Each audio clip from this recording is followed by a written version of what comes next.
چرس اور ہیروئن کا جو سیٹ اپ ہے نا, پہلے زمانے میں ہوتا تھا میلے کپڑے پائپ کے اندر اور پائپ اس کے منہ میں, اور چرسی. ابھی ہم کل صدر گئے تھے, وہاں 3 بڑے عرصے کے بعد 3 ہیروئن دیکھے میں نے. میں تو کھڑے ہو کر دیکھتا رہا ہوں ان کو تھوڑی دیر.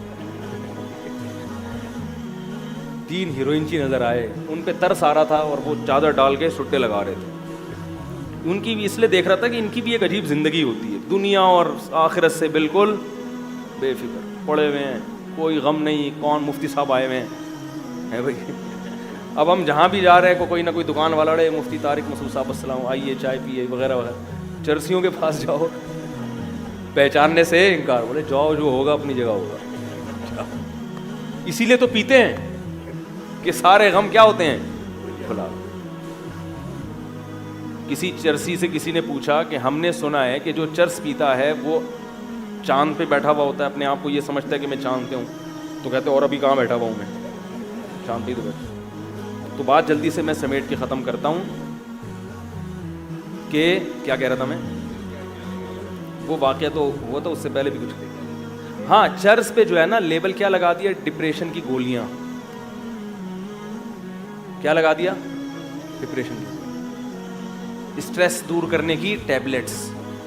ٹھیک ہے, چرس پہ تو نہیں لگائے, اسی قسم کی جو دوائیں ہیں نا ان پہ, نشے کی دوائیں ہیں ان پہ یہ لیبل لگا کے صبح شام پھانک رہے ہیں.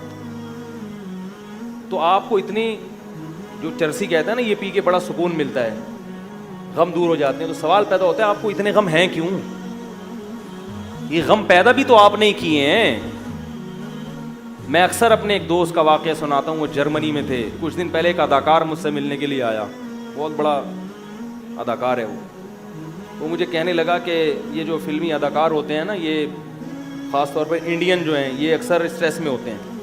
یہ جو بالی ووڈ کے مشہور اداکار ہیں وہ سب کو جانتا ہے. اس نے بتایا کہ وہ سارے, سمجھ رہے ہیں, سب پینے پلانے سے شغف رکھتے ہیں کیونکہ ذہنی سکون نہیں ہوتا, تو پیے بغیر سکون نہیں آتا, الا ماشاء اللہ شاید کوئی بچتا ہو. تو میں نے ان کو واقعہ سنایا. میں نے کہا ہمارے ایک دوست جرمنی میں تھے, انہوں نے اپنے پنجاب کی ایک ویڈیو دکھائی کہ شادی میں لڑکے لڑکیاں ڈانس کر رہے ہیں بڑی خوشی خوشی. تو وہ گورا کہنے لگا کہ یہ شراب پی ہے انہوں نے. انہوں نے کہا نہیں, یہ پیتے پیتے, ہم مسلمان ہیں تھوڑا ڈانس وانس کر لیتے ہیں لیکن پیتے نہیں ہیں, حالانکہ ڈانس بھی تو نہیں کرنا چاہیے. تو وہ پنجاب کے تھے, انہوں نے کہا میں نے ان کو ویڈیو دکھائی کہ دیکھو ہم پنجاب کے, وہ تو خود نہیں ڈانس کرتے, وہ بھی دیندار ہیں, جو کوئی لبرل قسم کے رشتہ دار تھے وہ ڈانس کر رہے تھے. تو وہ انگریز حیران ہو رہا تھا کہ یار یہ پیے بغیر اتنا خوش کیسے ہیں. تو میں نے ان صاحب سے کہا دوبارہ جانا ہونا تو اس گورے سے کہو کہ کچھ ڈانس کیے بغیر بھی بڑے خوش ہوتے ہیں. یہ مولویوں کا طبقہ ہے جو نہ پیتا ہے اور نہ ڈانس کرتے, پھر بھی خوش ہوتا ہے الحمدللہ. تو آپ نے اتنی ٹینشن پالی ہوئی کیوں ہے کہ آپ کو اس ٹینشن کو دور کرنے کے لیے ناچنا بھی پڑتا ہے اور پینا بھی پڑتا ہے. گناہوں سے پاک زندگی گزارو, دین کی طرف آؤ, تو انشاءاللہ سکون کے لیے نہ ڈانس کرنا پڑے گا اور نہ پینا پلانا.